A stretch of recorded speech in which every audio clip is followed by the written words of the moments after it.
Ayaw pangunahan kung kailan aamin ang Kim Pao o sina Kim Chu at Paolo Avellino sa kanilang relasyon na walang label, pero exclusively dating daw.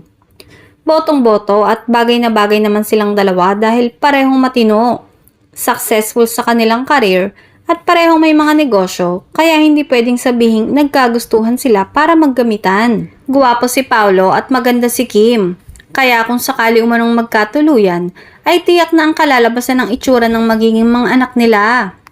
Siguro kaya ayaw pa silang umamin ay dahil baka gumulo lang ang relasyon nila dahil kapag nalaman ng publiko ay gawa ng maiintrigang kwento.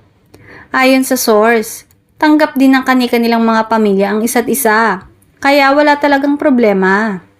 Dagdag pa, parehong seloso at selosa ang dalawa. May mga nagkakagusto rin sa aktres pero hindi taga showbiz kasi nga alam na taken na siya kaya wala na umanong nagtangka na manligaw pa kay Kim. Samantala, hindi naman ikinailan ng aktor na si Paolo Avellino na talagang inamin niya ang feelings niya noon sa aktres.